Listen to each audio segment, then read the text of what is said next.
So how do we live in a more free, more connected, more unified world? And yeah, well, it's freedom's not out there, it's in here. You know, that's, I think, one of Frank's big messages. It's one of the things that comes up over and over again, the work that I do, that, you know, we need to be at peace with ourselves. We need to feel that in here.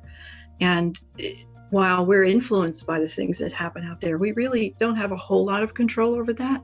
We can protest and we can make ourselves know, we can stand in our truth, but we want to be in that place of freedom within ourselves, so that those things don't affect us so violently, and we don't base our sense of happiness on what's going on out there.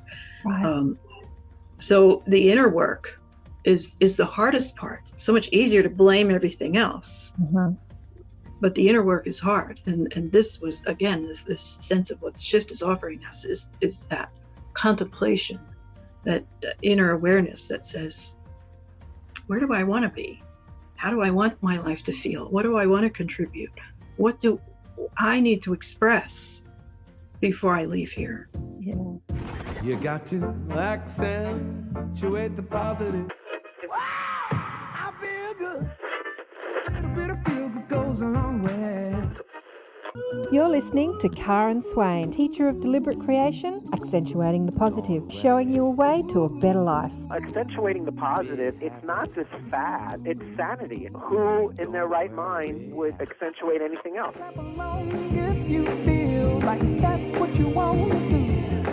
Hello and welcome to another show, Accentuating the Positive with Karen Swain. As always, wonderful to be with you all again. And thank you everyone that tuned into the Higher Self Expo as we streamed live. The week before last. I took last week off from the show. It was such a big effort putting on the expo and all those amazing speakers. Weren't they incredible? They were just incredible. Well, after we've discussed where science meets spirituality, I'm getting really galactic. I've booked in a whole lot of fabulous people for the next few weeks who are speaking about our galactic, our Star Nation brothers and sisters, and channeling them and contacting them. And I'd love to introduce you to Tracy Farquhar. Welcome to the show, Tracy. Hi, thanks for having me, Karen. I found Tracy on UFO Hub, which is Adnan's YouTube and work, and I just loved your conversation with Adnan on UFO Hub. I've had Adnan on my show. He used to do I think I contributed to this a bit. He used to only do interviews where he didn't speak. You never saw him at all. And then I had him on my show and he was so shy, and I think that by throwing him in front of the camera it allowed him to overcome his shyness. But did you find that he's still quite shy when he's on camera? Well, a little bit, but I can relate because I'm a real introvert as well. Yeah. Let me tell you a little bit about Tracy. Tracy never thought she'd be a professional psychic medium, as she was unaware of her psychic abilities in her younger years. As a highly sensitive child, she was labelled as shy because she avoided crowds and tended to be quite introverted, as you say. It wasn't until 2005 when Tracy started investigating her intuitive senses in psychic development classes that she discovered her sensitivities were more than just shyness. Tracy found her heightened sensitivity and innate intuitive abilities could be used to help people looking for guidance who have not yet realised they can also tap into spirit. Tracy found she could tap into both spirit and living energy to guide people on their path. Then one day on her journey as a psychic medium, Tracy discovered her abilities to channel higher consciousness. She connected with a collective of interstellar beings who call themselves Frank. This was the day that changed everything, as Frank transmitted amazing, uplifting, universal messages of hope and love for humanity, and led Tracy to publish 2 channeled books. 1, Frank Talk, a book of channeled wisdom, and 2, Channeled Messages from Deep Space. Her 3rd book, Tarot for Today, is a book of modern tarot interpretations, a unique deck of 78 tarot cards in book form, designed using Tracy's own personal photos. Today, Tracy Farquhar's passion has led her to her full-time business as an internationally renowned professional psychic medium and channel, psychic development instructor, and inspirational speaker who offers readings, workshops, and classes. So, what fascinated me about your story, apart from you developing your psychic abilities, which I've heard from many psychics who were a bit like me, I had no idea I was psychic as a kid either. And I didn't even know that I was sensitive. I just knew that I was seriously shy when it came to talking to adults. If I had to talk to an adult, I just burst into tears when I was little. And I just didn't understand. But I don't know, maybe it's the same for you. I think the energy of an adult was overwhelming. Did you find that when you were little, like little, like under 10, under 8? I think everything was overwhelming for me. I don't think there was any one thing. I just found that I needed more quiet time. I was just a lot more quiet than most. I didn't like crowds. I just didn't like a lot of energy around me. Yeah. So, I was labeled shy. I was, labeled as different. And I always felt it was a fault until I discovered that it meant something else. I have to say, I thought it was a fault too. It's interesting because when I was around other kids, I was pretty gregarious and loud and funny and loud. But when I was around adults, I was just totally introverted. And I think that as children, we just beat ourselves up because we're just, we just think we're not good enough. So what led you to investigate, like to do psychic development courses? Something happened between being labeled as a shy kid and then doing psychic development courses. What happened? Well, my family was always very open to it. And I have a couple sisters who were extremely open to it. And one sister who's been a practicing psychic in her lifetime. She has explored a lot of spiritual things. So, there were Ouija boards being used, there were things like that going on around me. And it didn't seem that unusual. We also lived in a house that had some spirit activity in it. Which was really interesting to me rather than being very frightening. So it was something I grew up with as just part of my life. And I was very interested in exploring that always. So I was drawn to that, but not in a way where I thought that I had any abilities at all. It just wasn't something that crossed my mind. I would have occasional experiences, but nothing that really led me to believe that I was psychic in any way. But then taking those classes, it was just out of a sense of interest. I had been living in England for 7 years. And when I came back to the States, a friend of mine was taking those classes. So I decided to go with her because, again, it was an interest of mine. And pretty soon into those classes, I found that I was having experiences. We were doing practice readings and I was pretty good at it. So it was part of an awakening to the idea that what caused me to be sensitive wasn't just the external world, it was my openness to energy. And so the energy that comes in is kind of magnified because I'm so sensitive to it. And understanding that it hasn't just created my career, it's helped me to understand myself better and to honor those sensitivities as well.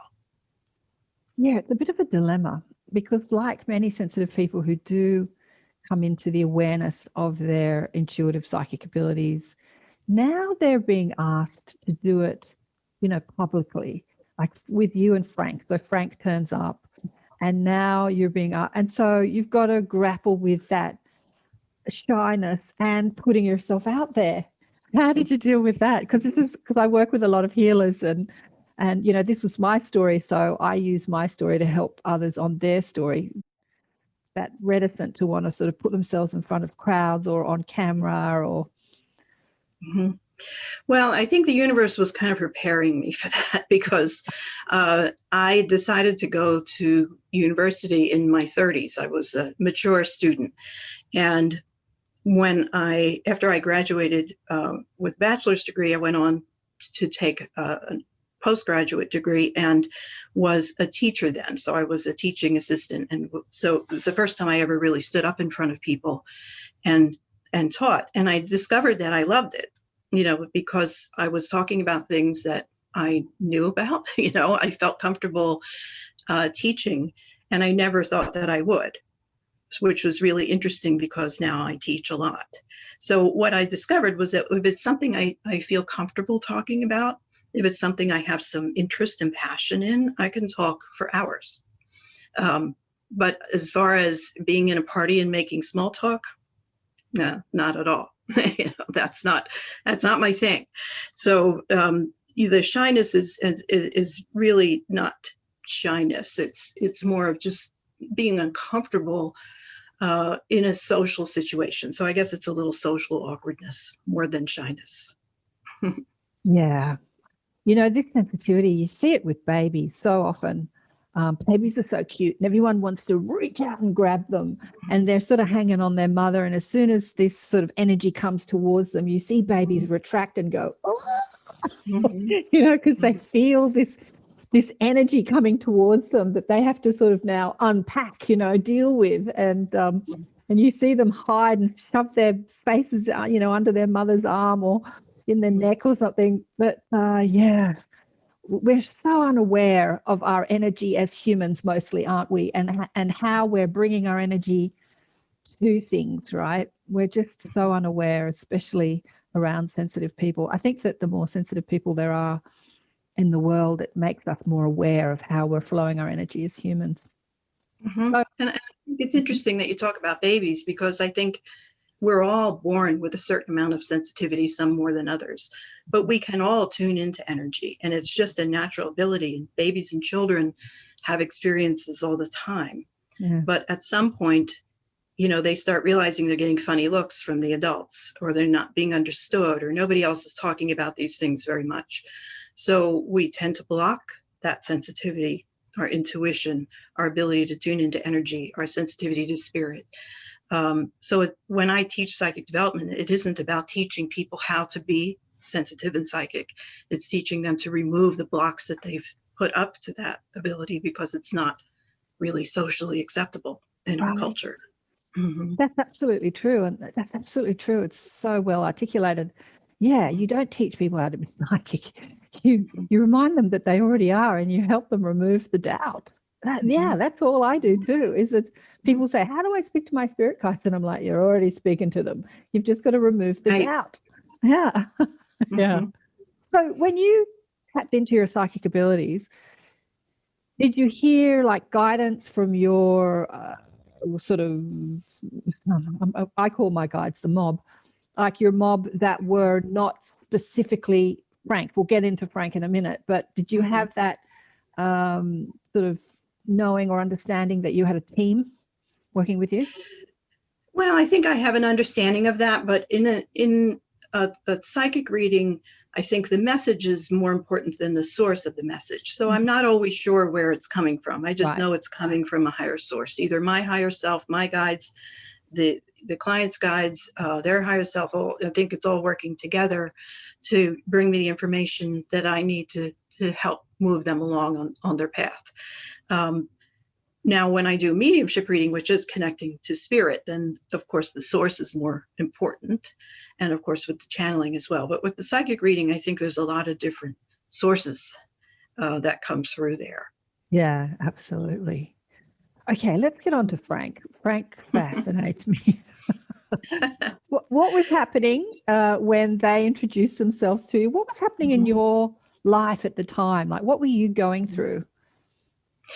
Well, I had been practicing as a psychic medium kind of part-time. I was working full-time and doing the business part-time.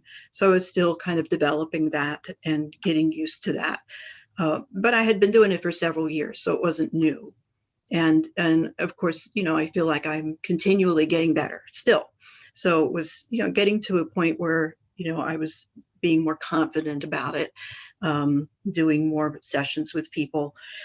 And so, as I mentioned, my sister is also very sensitive and psychic, and she was visiting me at the time.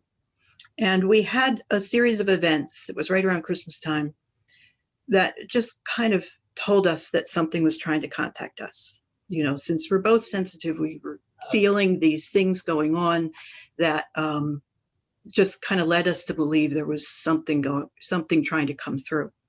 So as I mentioned, when I was growing up, my sisters were always using the Ouija board, which I know a lot of people have a negative thought about, but they had a lot of positive experiences connecting with spirit through the Ouija board. So we decided that's how we were going to find out what wanted to come through, but I didn't have one. So we made one out of cardboard. We got a piece of cardboard. We, copied an image off the computer, and we sat down with it. And not too far into the session, it spelled out F-R-A-N-K. And I said to her, I don't know anybody named Frank. Do you know anybody named Frank? And we don't have anybody in our family that was deceased with that name. We had no idea who this was. But after a few minutes, we realized this is a pretty intelligent being that was coming through here. And what they did was they asked if I would do automatic writing because it would be easier for them. Now, I had never done automatic writing in my life. I didn't know what that was going to be like, but I said, sure, I'll try it. So for some reason, it had to be me. And they wanted me to try it that evening. And they gave me instructions to sit at dusk with a candle in a nice, relaxed, meditative state with pen and paper. So I did that. Still had no idea what to expect. I thought maybe my hand was just going to write independently of the rest of me. But what I found after a few minutes of sitting there, that I got a word, just kind of in my consciousness. I got a word and I wrote it down. And I got another word and I wrote it down. So it was like taking dictation. And again, the universe had prepared me for that because I had been a secretary for many years before this and was still working as an administrative assistant. So I knew how to take dictation. So it was clearly different, though, from any other experience that I've had, because it wasn't like I had a thought and something I wanted to convey, and then I wrote the words. It was someone else's words coming through, and I had no idea how they were stringing together until they stopped and I read it and realized it was actually making sense. So I did that for a while. Every night I would sit down and get some information from them. It was really fascinating. I asked questions about them. I would actually write a question and then I would get the information, write it down. And I asked them at that time, did you want to write a book? Because it sounded like wisdom that was important for the world. And they said, no, not yet, not now. So after a while, I just stopped. I stopped doing it. I put it aside for a couple years. I didn't pick it up again until I really started to feel the nudge. There is an actual physical sensation that I get when they want to communicate. It's a pressure on my right arm. It actually feels like someone's hand on my arm. And I was feeling that, and it was pretty persistent. So I graduated from handwriting to a keyboard, which was much, much easier. And since I have my eyes closed all the time when I do this work, I found that sometimes I couldn't read what I had written. So the keyboard's much easier. Again, I had a lot of typing experience in my life. And when I picked it up again and started communicating with them again, that's when they said, yes, we want to write a book now. So that was the first book, and I have it here. I can show you. So this is the Frank Talk book. And so this was self-published. I published it through Amazon in 2014. So in 2012, I had become involved with Mike Dooley, who is a speaker, and he has many, many books. He's a Hay House author, and he ran a program to train people to teach his Infinite Possibilities program. So I took that. I became a trainer, and I started going to these conferences. And I knew that he was very interested in channeling. So I made sure he got a copy of my book, and really had no thought that he would read it, because I know people give him books all the time, but he did read it. He loved it. He contacted me, and we started working together with Frank. So we would have personal sessions on the computer where, I would channel Frank and he would ask some very profound questions. And so we wound up doing a webinar with an audience, and the format was so well received, we then decided to write a book together. And that's the second book, which is the paperback version. It's called Channeled Messages from Deep Space. When it was originally published by Hay House, it was called From Deep Space with Love, but they changed it to make it a little clearer that it's a channeled book. So that was published in 2017. 3 years after the first one. So the work with Frank has continued in a few different ways, where I have done live verbal channeling online and in person. I've done several at Mike Dooley's conferences. I would do sessions with the audience there, and again, online sessions. And still doing the writing, mostly just as question and answers for people online, or just words of wisdom that happen to come up and I post it on social media. But I haven't done the verbal channeling for a while now. They had a few things to say through the pandemic period, but they've been pretty quiet so far this year. So I'm sure I'll do it again. I just haven't really felt that strong urge to do that lately. Wow. Frank. Why Frank? Why the name Frank? Is it an acronym for something? I don't think so. I think it was just, it was like I said, it just came through the first contact with them. They gave me that name. I'm sure it's just a name that they want to use. That's a simple, easy to remember name. I think they kind of, it feels to me like they wanted to use a kind of regular name because they want to be seen as, just a consciousness that's very much like ours. They may be physically very different. They may be from a place far, far away, but their consciousness is very similar. Their experiences on their planet that they've described have a lot of similarities with what we've been going through, which is one of the reasons that they decided to communicate with us. Which was a question that I have posed. Why you? What's your relationship with them? Like, what was your agreement? Did you have an agreement? Anyway, I'll let you answer that.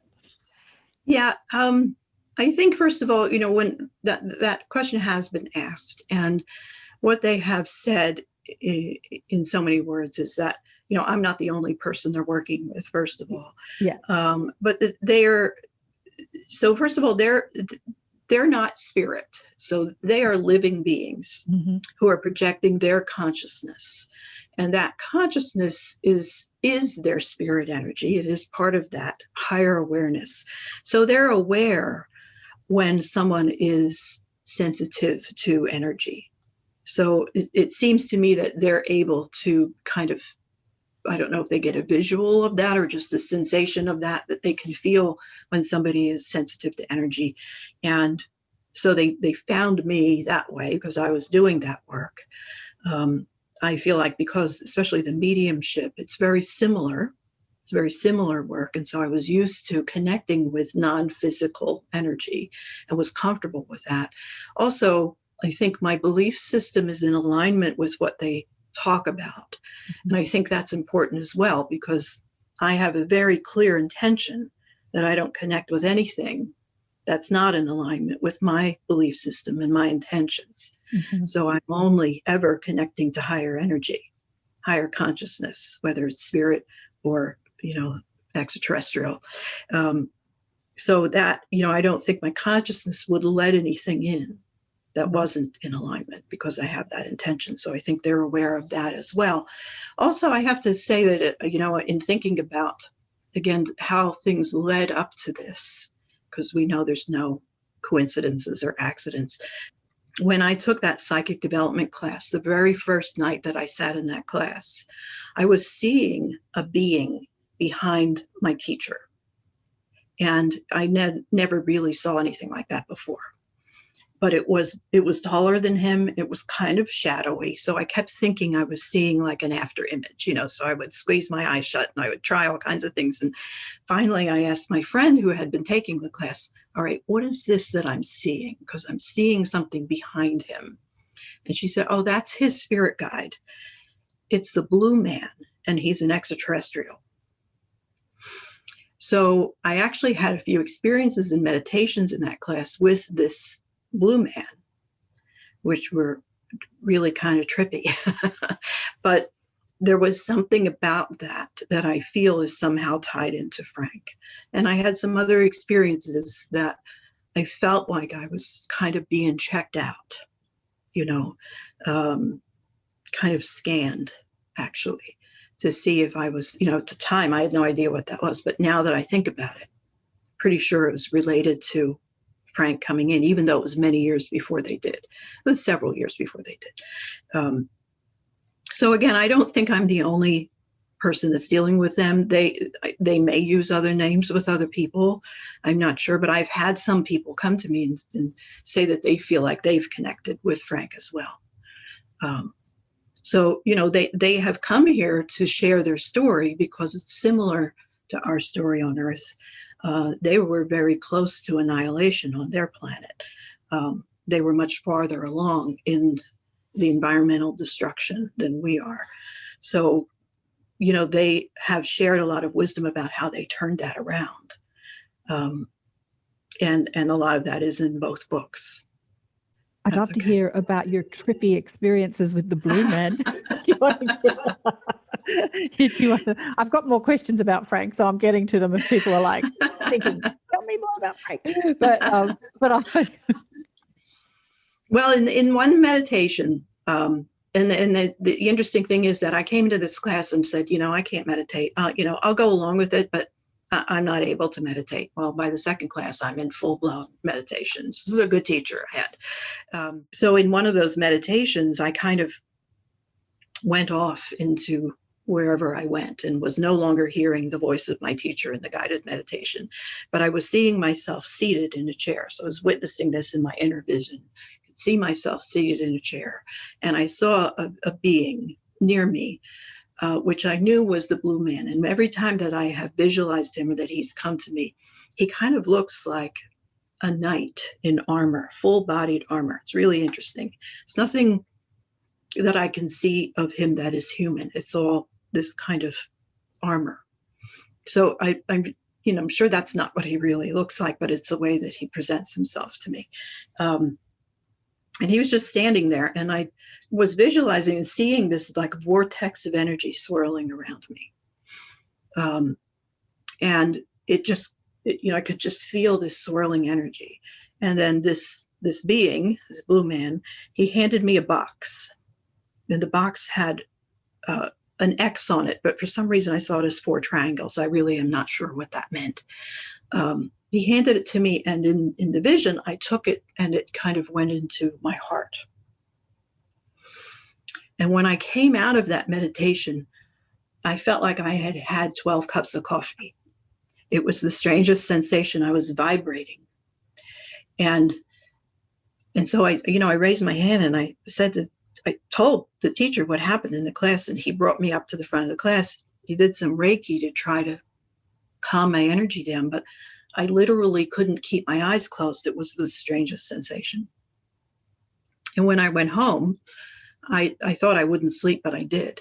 And I was traveling all night long with the Blue Man. And I remember a little bit of that travel, of actually having astral travel with this being. And I don't normally have dreams like that, but so that was really, I really feel like that kind of ushered everything into being. I think that somehow that helped me. It opened me up. Whatever that was he gave me kind of opened me up. And it may also, again, have opened me up to the possibility of bringing forth Frank. Somehow they may be related. I've never really asked that question, but it's something that I sense. Yeah, I can hear people saying, oh, he's wearing armor. He's Archangel Michael, oh, he's an archangel. But you got very clearly that he's an extraterrestrial, like he's like the Blue Man, like Frank, is a projection of their consciousness, of the consciousness that is incarnate in somebody elsewhere in the cosmos, right? I think so. Yeah, I didn't get the angelic connection. I have felt archangel energy, and that wasn't the same. It wasn't the same. Why do you think he presented as armor? I don't know. It's really interesting. I don't know. It's, I after that vision, I was in an art museum, Philadelphia Art Museum, and there was armor there that looked exactly like what I had seen. This, the armor that kind of comes to a point here in the face. So there's no face visible. It's just, so it may just be I think also with Frank, like they only given me one brief glimpse of what they actually look like. Oh, and I think you want to explain to us what they look like? Yeah, but I think there is an aspect of that we may not react very well to something that looks so different from us, and they know that, right? So Frank showed themselves to me in a meditation as well. So it was a meditation. I was running a retreat with two friends. My one friend was leading this very, very deep guided meditation. And I felt them coming in the meditation. And I asked, can you show me? Because you haven't shown me what you look like yet. And I got this very brief glimpse. 2 days later, I was at a psychic fair where a friend of mine who is an intuitive artist had some of her work displayed. And I just kind of wandered over to her booth and stood there looking at the paintings and gasped. I couldn't believe what I saw. There was a painting that was almost exactly what I had seen. So I bought the painting and I put it on the cover of Frank Talk. So it's not exactly the face, and there wasn't hair like that, but this kind of almost like a snail shell swirl was what I saw, and this kind of almost like a fin. That was it, and the color was exactly what I saw. It blew my mind when I saw this, and she told me when she painted it, she felt that she was channeling. So that's why that's on the cover of the book. Wow, Tracy. So Frank, I love the aquatic look to it. I'm very connected to aquatic beings. It's winter here in Sydney, Australia. And yesterday it was quite a nice day, and I went in the ocean, and I'm like, oh, I so miss the ocean. The ocean is my home. So on some planet somewhere, I'm living in the ocean, I'm pretty sure. But they're also blue, so they're humanoid looking. So they don't look like spiders or insects or ants, or like they're not blobs of like jelly, or because there's so many forms. There's so many forms that we could interact with. Yeah. There is an aspect of them that we can relate to, but there's also an almost like a snail-like aspect, and almost like I also feel very drawn to like a cephalopod, like an octopus or something. There's something about that. They don't look exactly like that, but there's a feeling of that in them. So, I'm still not 100% clear on exactly what they look like because it was so brief, but this I felt was the closest that I could come to what I had seen. The color is kind of like a bluish green, and they're what they have told me about their planet is that they largely live underground. That they have two suns that are very close to their planet, and most of the time their external world is uninhabitable because of that. So there are times in their solar year where they can come up, but most of the time, and sometimes when they are speaking about this, I'm seeing it in my mind's eye. And so it's almost like these, we have underground houses here on this planet. So it's kind of like those like grass mounds that you see where, you enter and you go underground. So that the sense is that there's also been so much damage to their planet that there are still parts of it that are not recovered yet from the damage that they did. Well, what did they go through? You said that they are connected to Earth because you didn't use these words, but we're at a precipice point, and they have gone through a destructive point as well, and we're at this precipice. What did they go through?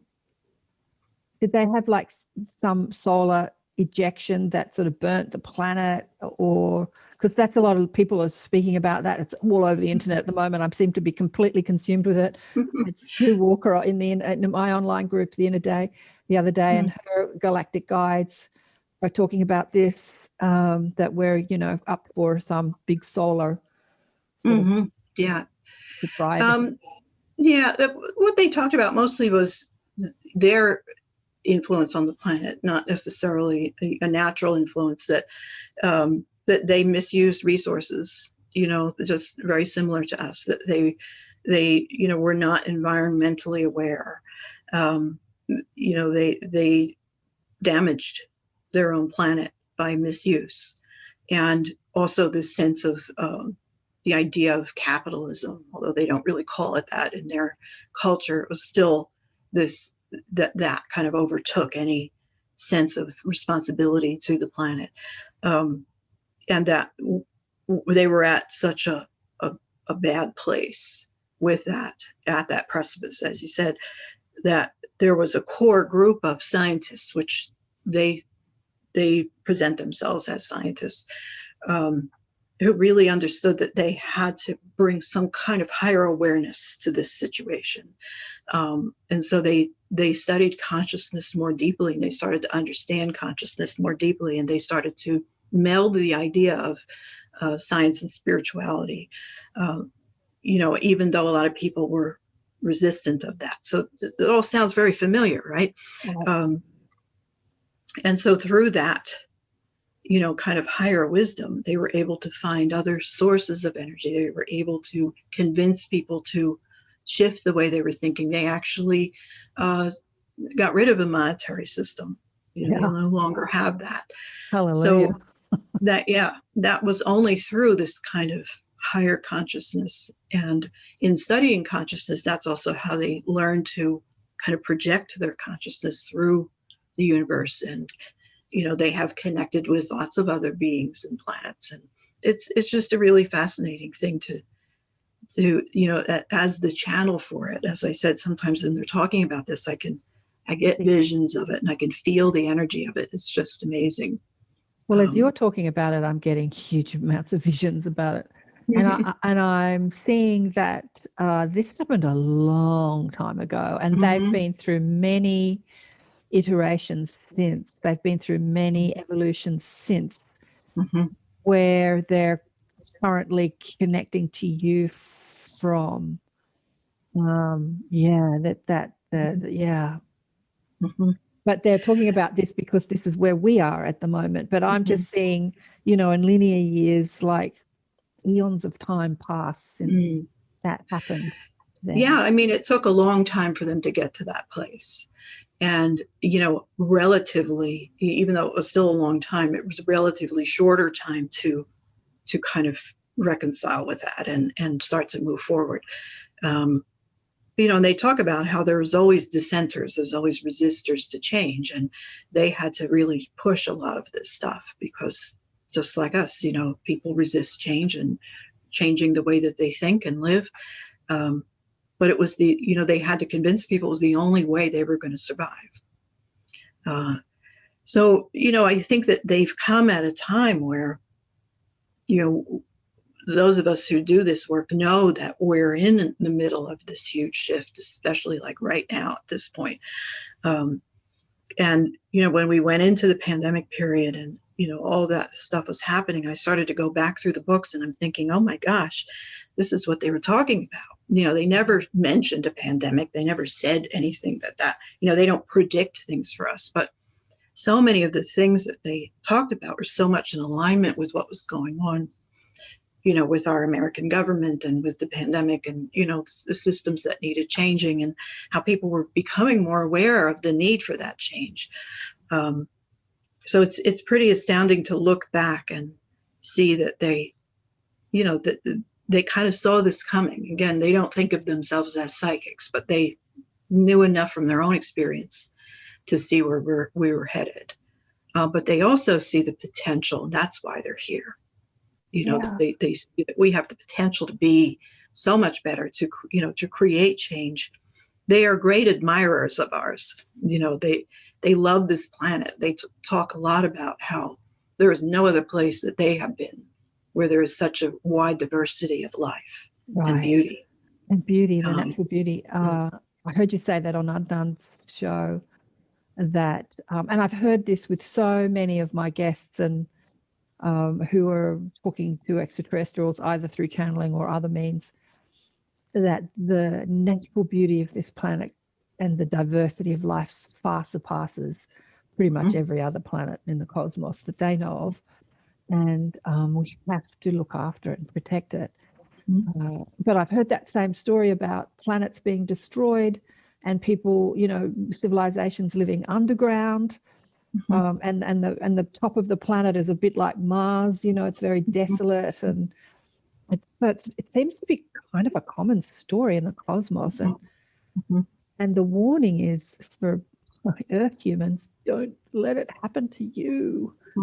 Yeah, absolutely. And you know, I get so much love from them because it's such a loving gesture to want to do this for us and to come through and offer us some wisdom and advice. And you know, they don't even just limit that to, you know, the collective here. You know, they also give people personal advice.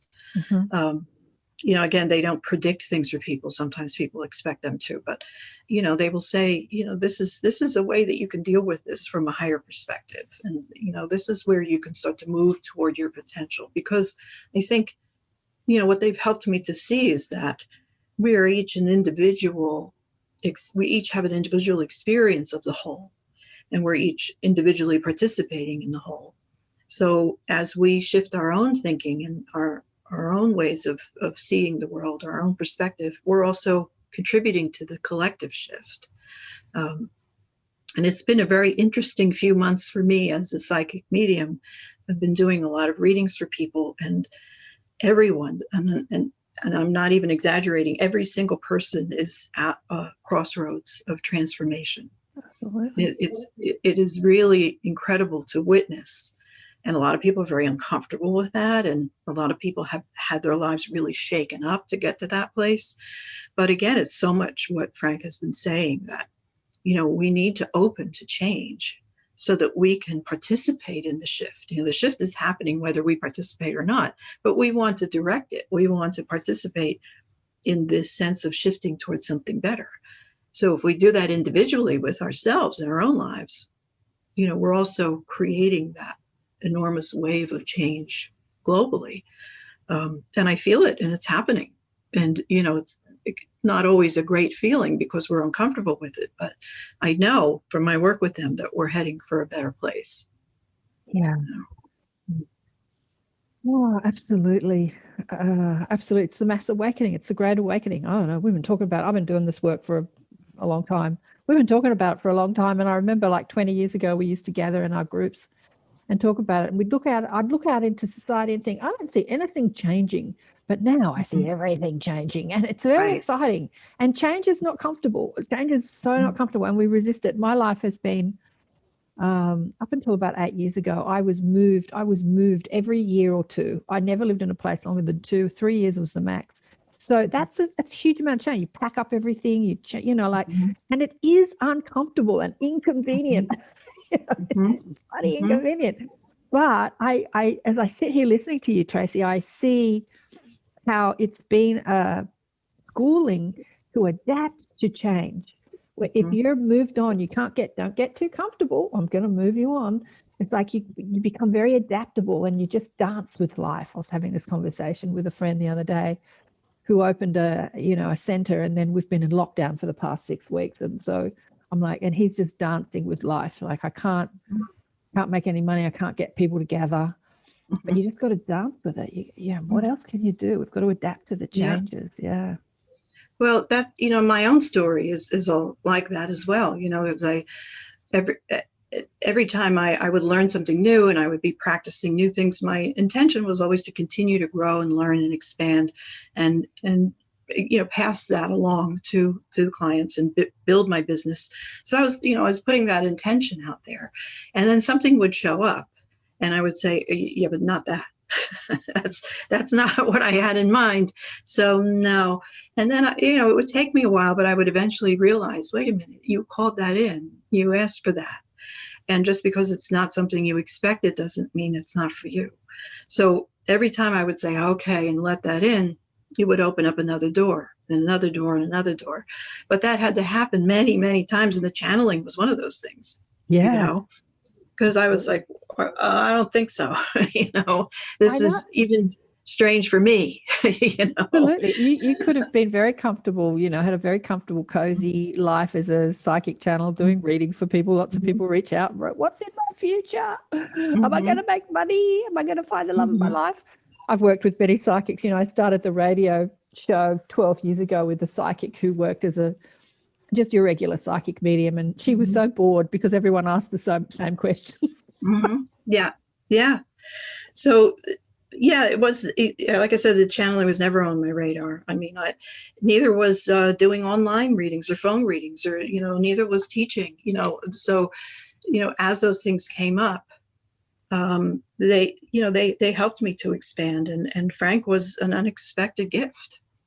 And I knew one of the reasons I was really reticent about it was because I knew it was also going to bring in a lot of criticism. And did it? Has it? Oh, absolutely, yes. So tell me how you've been dancing with the criticism. That's the thing. Yeah. Well, so the first book, when I was channeling that book, so I had a little routine where I would do the writing right before I went to sleep, because it would be a time where my brain was kind of sleepy. It wasn't so resistant. It wasn't saying, "What are you, crazy? You really think you're talking to aliens?" So I could just sit up in bed with my laptop and type away, and just a couple of times I actually fell asleep. I remember the first time I felt myself going, and I kind of woke up with the start, and I had typed a few paragraphs, and they made perfect sense. I had no memory of typing that. So that to me was Frank saying, okay, do you see now? Do you see that this is not you? But anyway, when I was doing that, sometimes in the beginning of those sessions, Frank would give me a little pep talk, a little personal information. And a lot of times it was because they would address my fears around this and my hesitation in doing this, because, as a psychic medium, that people look at you funny, and you don't understand why you're doing this, and people close to me just don't understand it. My ex-husband did not understand it, so I knew that this was going to be a real stretch, even for people who would accept the psychic medium work. But they would say, if people criticize you for this, or if they criticize the book, they're not your people. That's not who you're writing this for. So you don't have to attach to that. So that did help me. Then when the book came out and some of those reviews showed up on Amazon, especially the second book, because the second book was more widely publicized since it was a Hay House book, it would initially feel like a spear in my heart, as the sensitive empath introvert, you pour your heart and soul into something, and then you get this really scathing review. But I wouldn't sit in that place for as long as I probably would have if I hadn't really reconciled myself to that idea that, okay, well, that just means it's not for them, But as humans, we do feel that, because especially with writing, it feels so personal. And this work is so personal to me. To me, it's sacred work, Absolutely. So when it's criticized or misunderstood, it feels personal. But I am better able to let that go than before. There are so many equal beings, consciousness, points of consciousness, souls that have come to this planet to do the work you're doing, to do the work I'm doing, to do the work we're doing. Mm-hmm. But they just couldn't cope, like their shyness, their sensitivity, the ridicule, the criticism, the judgment, it just stops them in their tracks. It's like, it's too hard. Going to go and, raise chickens and live in the country and just be like by me and my garden. Mm-hmm.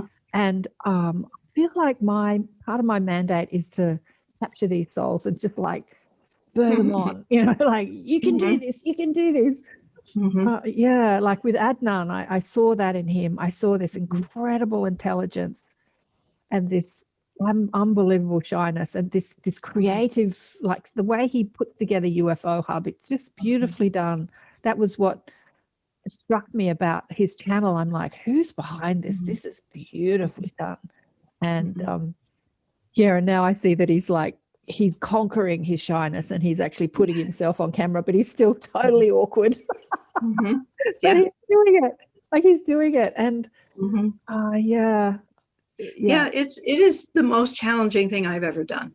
I have to say. And there have been lots of times, just the psychic work, where I was ready to give it up many times. You're constantly dealing with people in crisis, people in grief, people with life experiences that you can't even imagine. And as much as I teach and practice being in that witnesses, place, in the observer's perch, as a sensitive, you feel it. And it can be very, very draining. And as I'm getting older, I have found that I need to pull back a little bit.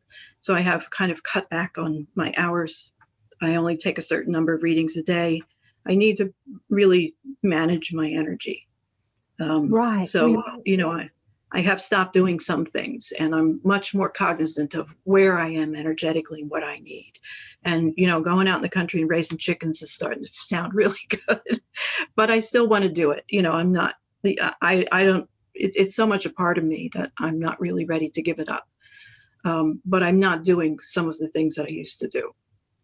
Yeah, managing our energy is something that I just feel like we need to be taught in every educational institution. It's just such an important part of life. And as a sensitive, I'm, sort of close to 60 now, but when I was in my 30s, just going to the supermarket was completely overwhelming. I would often just drop my basket and go home and rock in the corner because I couldn't cope with the overwhelming stimulus of what I was being made aware of. And as I started to meditate and expand my field, right? And, I don't have that. It took me probably about 10 years to cope with that, but I don't have that anymore because I've learned to sort of see life through a higher perspective and really don that perspective rather than the human perspective that feels the pain. It's not pain, it's just energy. It's just energy, and just re-identify what you're feeling as, sure, it can knock you out. I often get knocked out, fall asleep, and I'll sleep for days sometimes, but it's something that needs to be taught in every education, especially as the sensitive kids, they're coming in the millions now too. Yep, absolutely. I have 2 of them myself. How old are they? 23 and almost 21. Yeah. And their children will be even more so, if they choose to have them. So Frank, okay, so as I'm seeing them and asking, because I'm asking questions and they're answering, they're saying that they've reached a point in the evolution of their society where evolving their own society no longer is something that they needed, wanted, or had to focus on. Really, it was about reaching out beyond their own society to help others evolve. So when I asked why are they coming to Earth, that's the answer I got. What did you ask them about why they're here, talking to you and talking to others on planet Earth? Did they answer that question for you? Yeah, they have described their kind of journey through the galaxies and the universe, and how they have done this kind of work with other civilizations and planets, and that sometimes it was well received and sometimes it was not. And there were times where they would move on because they recognized they were not going to have an influence with them.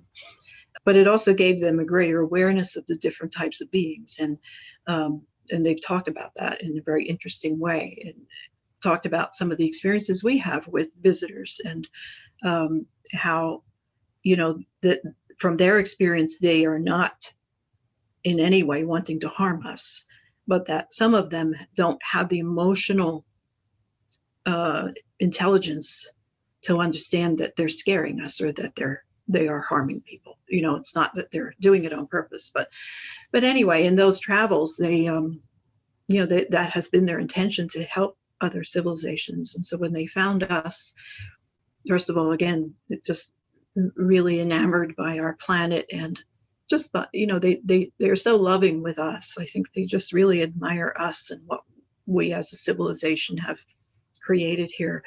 And, just really wanting to help us to learn how to preserve what we have created and improve and kind of, open up our consciousness to who we really are and what our potential really is. So to me, that's just so helpful to know that they see that potential in us. That when people have said things like, it's inevitable, we're going to destroy the planet, and they've said things like this in the sessions that I've done. And, it always comes up, well, then why would we be here? Why would we have bothered to come and connect with you if we didn't see any potential for you to turn a corner, to make things better, to preserve your planet? And so I think that I need to hang on to that. I believe that, I'm with them on that. We do have potential. There's so many possibilities for the way this could go. And with the feeling of the shift that's happening now, I'm really feeling that potential even more. And, sometimes you need to hit the lowest point before you can start to wake up. And I feel that that's what's been happening for us. Absolutely, Tracy. Absolutely. Sledgehammer moment. I've often said this on shows. There's a movie called, it's about an alien that comes to Earth to save planet Earth, but in having to do planet Earth, to do that, he has to kill all the humans. The Last Day on Earth. I always forget the name. It's been a remake with Keanu Reeves. And there's a conversation between him and a scientist. And the scientist says, don't kill us yet. And he says, no, you're killing your planet. We have to kill you to save the planet. And he says, but sometimes when we're pushed to the very precipice, that's when we change. It's like we won't change because it's a good idea. We change because we have to change. We have to change. And I remember watching that so many years ago going, no, that's not true. We can change. But as I look out into planet Earth and human consciousness, I'm thinking, no, damn it, he was absolutely right. He's so right. And that's the question that I wanted to ask. How has Frank, maybe, I don't know if you've asked this question of them, have they, how do they think they're going and helping, because they're channeling through you and others, in helping us evolve our consciousness? Are they feeling like they're making headway? I hope so. I haven't asked them that question. I have not. But I don't think they would still be hanging around if they didn't feel that they were at least seeing some kind of progress. Right. What's interesting was there was almost a year, like last year, that I didn't hear from them at all. There was a moment where I had done an online channeling session, verbal channeling, and at the end I hear them. Of course, it's me speaking, but I hear them say goodbye, and I felt them go, and it felt very final. And when I came up out of that, I was crying because I was like, they're gone. They left. And I wasn't sure if they were going to come back. Right. So it was quite a while before they came back. They never really completely explained that absence, but I think part of it was that we needed to figure some things out ourselves. We needed to sit in that place of solitude that many of us had during the pandemic, with the shutdowns, that was part of the shift. And I'm witnessing that now, as we've talked about people being at a point of transformation. It's because they had that moment or that time to go within, and I describe it to people. I say, I feel like the universe took us by the shoulders and said, now sit down and think about your life.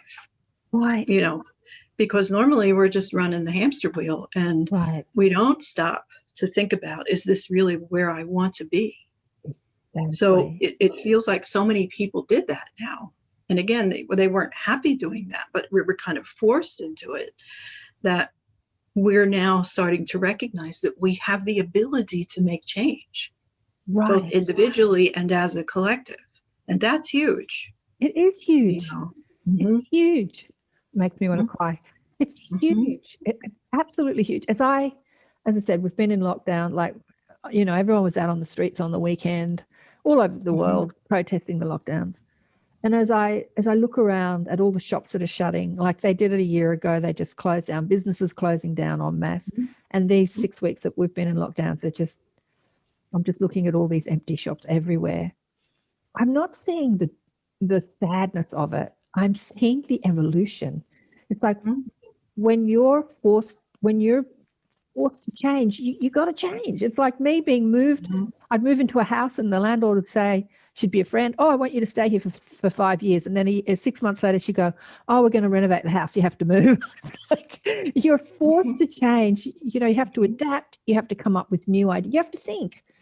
What else? You have to involve your creative prowess. You can't just get into this routine. You have to think, well, what next? What else? What next? You have to employ your creativity. Yeah. And that's again, it's that the choice between resisting it and inviting it. And if something's showing up, if it's showing up, here it is. Okay, hey, I'm being thrown out of my apartment or whatever, it's like, okay, I don't like this, but there has to be something in this that is in service to me, or it wouldn't be showing up. And that doesn't negate the suffering that went on in the pandemic and is still going on in some ways. But again, we get to take a perspective on it that says it's all in service to us. It's all in service to the evolution of the collective and individually. And we can take advantage of that and become more self-aware. And like you said, be more aware of our energy, where we are and how we're feeling about our lives, what we want to see. So one of the things that really has resonated with me in Mike Dooley's work, because he talks a lot about law of attraction and how we are manifestors. We manifest by that sense of knowing what we want, feeling that we can manifest, create something better.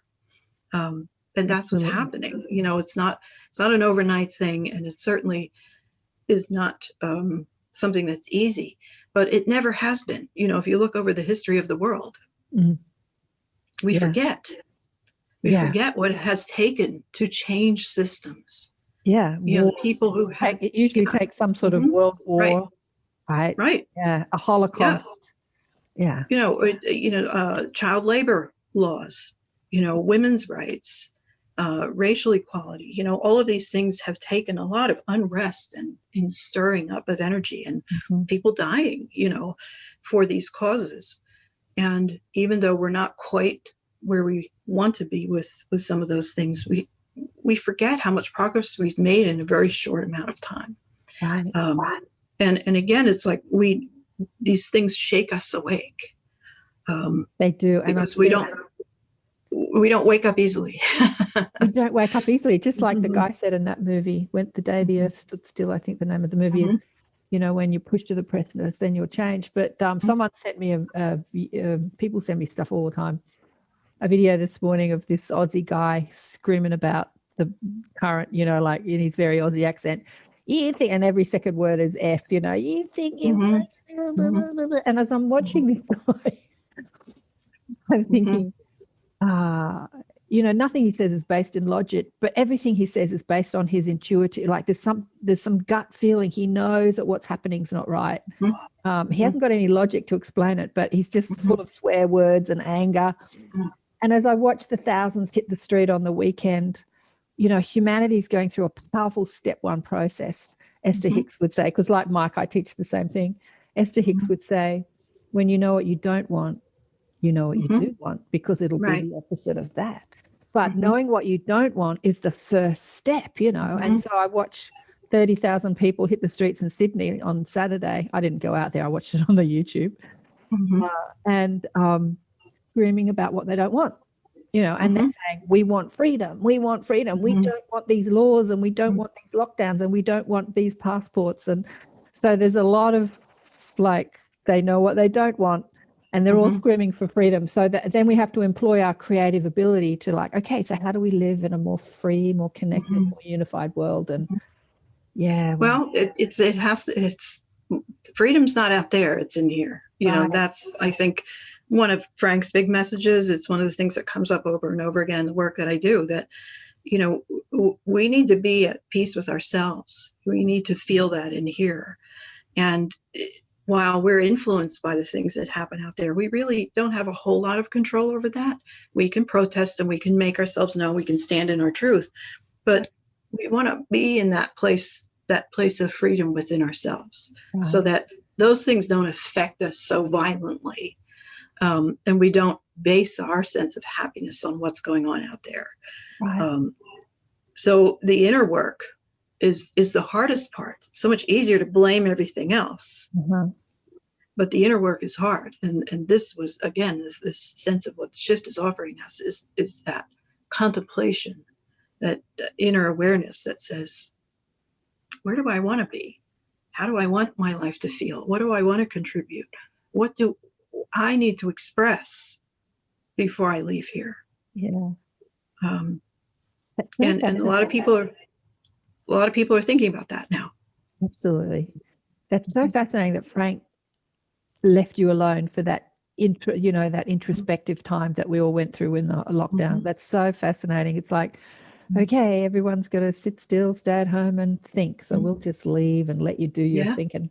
I've had other people on the show that said the pandemic has happened. Mother Gaia let it happen because she needed a break from all the activity, all the pollution, and so there's many puzzle pieces to this jigsaw puzzle. I don't think that as humans we love to like, what's the answer? But there are so many answers. There's not one answer. There's just, as we see this whole thing unravel and unfold, we're just seeing all the puzzle pieces fall into place. It's it's interesting. This has been fascinating, Tracy. What are the questions that I have about Frank? I was so curious about Frank and the fact that they are, just showcasing you and your story and them just shows people that we're not alone. Not only do we have our own spirit team, our guardian angels and our dead relatives and our, galactic brothers and sisters and our spirit guides, we've got a whole bunch of other beings from other places in the cosmos that are inspiring humanity, that are cheering us on. You can do this. Yeah, right. We are not alone. Yeah, it's pretty cool to witness that and to be on this side of it and to connect with that and to help other people see that too. I feel blessed to be able to do that. As difficult as it can be, energetically, it's still a blessing because it really does. It's changed my life in every single way. It's changed my perspective on life. Right. Yeah, that was a question I was just thinking. Oh, that's a good question. How did it change? How did Frank help you? So what did Frank teach you? How did it help you not just intellectually understand, but how did it help you in your physical world, in your physical life? Yeah, well, I mean, again, it expanded, it's expanded my viewpoint of everything. It showed me something about myself that I didn't know was there. It offered me opportunities to really kind of stretch what I thought I could do. Yes. Because again, I never in a million years would think I'd be speaking or channeling in front of hundreds of people, standing in front of, big groups or doing online things or teaching or, just allowing this collective to speak through me. Or doing podcast shows. Exactly. It's not something, again, I had a pretty quiet life up until I started doing this work. So it just showed me that we are so much more than we normally allow ourselves to be. We tend to keep ourselves in a kind of safe bubble. Right. And, but that's not always very fulfilling. Yeah. So as challenging as this has all been, it has been the most fulfilling thing I've ever done, and the most difficult at the same time. Oh. So I think, it showed me that idea of being safe and holding back is not really very interesting or fulfilling. It's just seeing what you can do while still honoring your energy. Again, I have to find the balance with that. I need to set the boundaries with it. But it showed me that there's a lot more to us than just this physical being. Did you ever ask Frank or your guides, like, who you've been beyond the human experience? like show me some of my lives on other planets, or have I been on other planets? Like, have you ever asked them that? Not really, but I mean, I know that I've gotten around a little. It's just a knowing, and sometimes I kind of feel like I just want to be present now. So, I know there are a whole lot of reasons why they're communicating through me. They feel like old friends. So Yeah. I'm sure there's a higher connection with them as well. I kind of find a lot of satisfaction in the not knowing things. Uh-huh. There's a sense of mystery and awe. And that's one of the other things that I've really experienced through this work, is that I'm always in a sense of awe for what I'm doing, just the world in general. There's this sense of curiosity and awe that has really kind of guided me here. So even though I'm curious, I'm okay with not knowing everything. I know that I've lived in a lot of different places, a lot of different times, and different aspects of me are still out there even now. And I just find that a fascinating thing to think about. I don't need to understand it. I think that's the other thing, is that I'm a Capricorn, so I always want to understand everything, So, but I don't focus on that so much anymore. It's more of a heartfelt thing. Does it feel right? Does it feel good? Does it feel positive? Is it in alignment with my intentions? Then I'm going to go with it. I don't need to understand how it works. I don't need to explain to anybody how it works. I think sometimes our language doesn't allow us to explain that anyway. It's just a sense of wonder and awe that, we are so much more than we even could imagine that we are. Exactly. When I've asked my guides, my mob, that question, they laugh and they say, so do you think that your curiosity is only in your human life? You're just as curious as a soul as you are as a human, and your curiosity takes you to a lot of different places. And that's all they've said. They've never given me any specifics, a few specifics sometimes. But I just laughed, and just went, of course, I'm just as curious as a soul as I am as a human. Like, oh, tell me about that. Oh, I want to go there. Oh, I want to see this. So, right. Show me more. But they don't get too specific, because they want us to focus on the job at hand and what we're here to do in this time space reality, and who we are, and how we can affect change and transformation. So they keep it pretty simple. And we want to have fun too. I think that's the other thing. We want to enjoy just being here. And sometimes, I'm finding that I'm enjoying the just being more and more as I get older. Sometimes I still have that pang that, I should be doing something else, something meaningful. I should be writing another book, But lately it's more like, no, I think I just need to be today. And be quiet and still, and maybe listen to music or take a walk or something, but maybe not do so much. And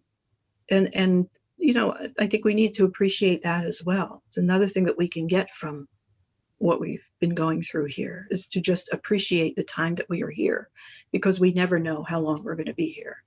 And things are so unpredictable. So let's make the best of what we've got here and appreciate it, enjoy the beauty of it, and be present.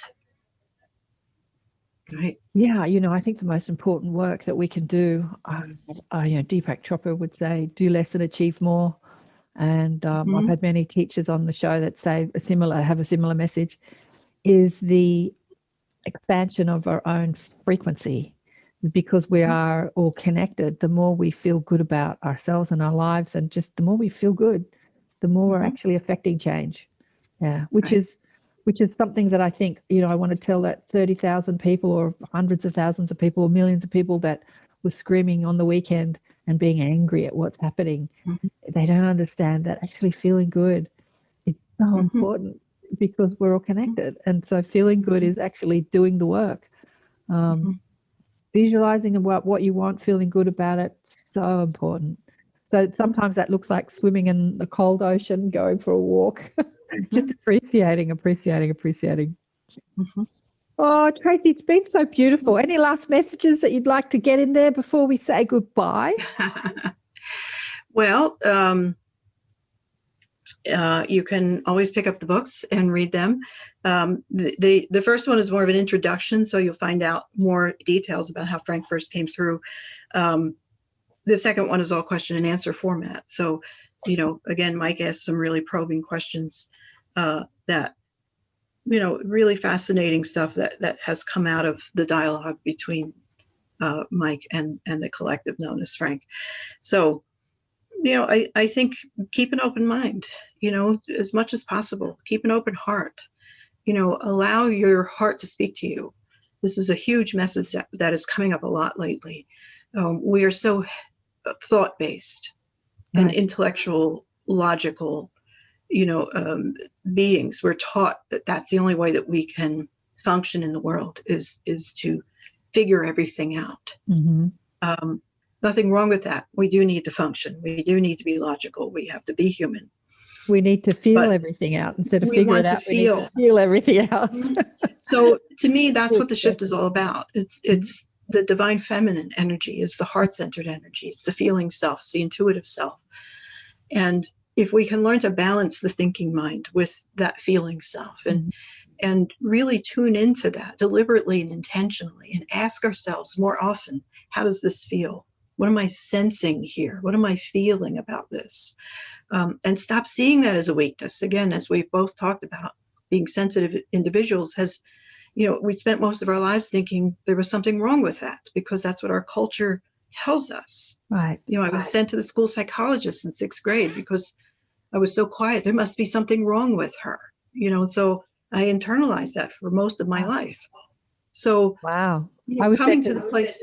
I was sent to the school psychologist as well, but not because I was quiet, because that frustration in me turned into rebellion, turned into anger and rebellion, and watching my parents beat up on each other and nearly kill each other, and it just turned into rebellion, and that shyness, and so I was sent there too, to the school. Yeah, right. So we learned things about ourselves, and then the good news is we became adults, and at some point we realized that those things weren't necessarily truths, but they weren't the full truth. They weren't the whole truth. And I think that journey for me is something that I want to help other people to discover about themselves, that the things they might think of as faults about themselves may actually be gifts. And it's just all in the perspective of it. I don't need to change who I am, to feel comfortable with myself. I'm an introvert. I'm a quiet person. I don't like loud noises and big crowds, and that's always going to be the same. But I can learn to manage that, and I have learned to manage that and use it to my advantage. And I've learned to, trust what I'm sensing and feeling. And again, I'm feeling blessed by that ability to do that, to connect with the higher knowing. That's where the gift is. So, this isn't just my journey, and it doesn't even only apply to hypersensitive people, or, it applies to everybody. We all have sensitivities. Again, just what we talked about with the babies, we come in with sensitivities and we unlearn them. We learn to block them. So if we can just start to acknowledge them more, pay attention to that small voice, that intuitive urge, that kind of download that urges you forward or urges you to try something new. That's what's going to really start us in motion toward something better, both individually and as a collective. So that's, one of the main messages from Frank. And it's something, again, that comes up a lot in the other work that I do. And it's something that I'm seeing actually starting to happen, which is pretty exciting. Tracy, it's been so beautiful to connect with you today. Thank you so much for being on the show. Thank you. So beautiful. Thank you. I appreciate it. Fascinating conversation with Tracy. Wasn't she gorgeous? Wasn't she fascinating? Yeah, that shyness and sensitivity thing I can really relate to. And I think a lot of people that listen to my show can as well. It's interesting because you can be shy and gregarious at the same time, like I am. Which means that I don't look like I'm a shy person because I'm sort of loud and gregarious and full of questions. But yeah, there's this sensitivity which makes you retract and become maybe shy. Like I was saying about the babies, you know, I was like that as a young adult. I would feel people's energy, and instead of my natural ability to want to be friendly and reach out to them and chat and ask them a million questions, I would just recall and just go, no, I don't want to talk to that person. And it would look like shyness, but it wasn't. It was just feeling people's energy. So it's so interesting. But today I feel people's energy, and I feel if it stinks or it doesn't stink, and I still talk to them because I don't worry. You know, if they've got horrible energy, it just means that they're, you know, just thinking stressful thoughts, and they need to know how to not think stressful thoughts, because we're all one, right? We all come from the same source. We're all an extension of the source, believing or not believing our stressful thoughts. So everyone is worth talking to. So I have a different perspective on it today. And I don't worry about feeling other people's pain. I don't worry about it. Sometimes I get completely overwhelmed if I'm out at a supermarket or out in a crowd, and I'll come home. I had the plumbers here recently. They were fixing the hot water died just before the lockdown said that you can't have workmen in your house because, you know, the government here in Australia is doing crazier and crazier things. They said, we're going to lock you down for 2 weeks, and 6 weeks later, the restrictions are getting stronger and stronger. Now they're saying, don't be friendly with people on the streets. What they're doing, don't talk to strangers, they're saying to people publicly on television. Stupid politicians saying, if you go to the supermarket, don't talk to people, don't stop and talk to people. Seriously. Anyway, it is just crazy what's happening. It's all for a reason. But yeah, so the plumbers came, and there were 3 of them, and it was hilarious. There was one that was like a comedy show. There was one Mr. Pessimism and one Mr. Optimism. One guy was like, oh, we can't do this. Like nothing was right. And the other guy was like, yep, we can do anything. But there was this play of energy. And then there was this young apprentice, and he was nervous. And after these guys left my house, I was exhausted. I felt like I'd been hit by a Mack truck. I had a meeting that I had to cancel because I felt like I'd been hit by a Mack truck. And then I'm like, okay, I've taken on this energy. You know, the play between the pessimist and the optimist, and then the nervousness of the young apprentice. And I just needed to rest and just let it go. And I did that. And then I felt fine after an hour or 2. But yeah, so even when it does affect you, you don't have to suffer over it. You just have to go, okay, I'm hanging on to this. Time to let it go. And it can be as quick as you want it to be, really. I just fell asleep because I felt exhausted and asked for a clearing. But yes, Frank, fascinating. Frank, such a funny name. Frank Talk. I like the Frank Talk. That kind of works, doesn't it? I think that they had a great sense of humor when they picked the name Frank. Such an old-fashioned word, isn't it? Such an old-fashioned name. Hilarious. But I'm sure they're called something else with other people. They call themselves other people. But yeah, fascinating. Okay. What else do I want to say? Who's coming up in the Inner Sanctum? I have no idea. I haven't looked at my schedule, but I've got lots of people booked in for the show. We're getting very galactic. Actually, I'm having a chat with Stephen Simon this week. I'm pretty sure I'm talking to Stephen. I'm pretty sure I've got him booked in. Don't know if I've got him about his journey. I've had Stephen on my show before. He's a director, producer, worked in the film industry for a long time. He directed, produced the show What Dreams May Come with Robin Williams, and he was the co-founder or the founder of Spiritual Cinema Circle, a conscious person in Hollywood. But his beautiful, gorgeous, adoring wife left the planet, left her body a few years ago, and he's had this amazing communication with her since, and he's written a book about it, and that is the conversation I'm going to have with Stephen if we're confirmed either this week or another time, which is not so galactic, but I reached out to him again because I just thought it was a wonderful, wonderful, wonderful thing that had happened to him, even though it was tragic and he went through a lot of grief, but he's maintained that connection with her. And then Craig I don't even know how to say his last name, Campobasco, who is another director, filmmaker, but also very galactic, and Matthew Mornian. Anyway, lots of fabulous galactic people coming on the show. Yeah, so it'll be fun.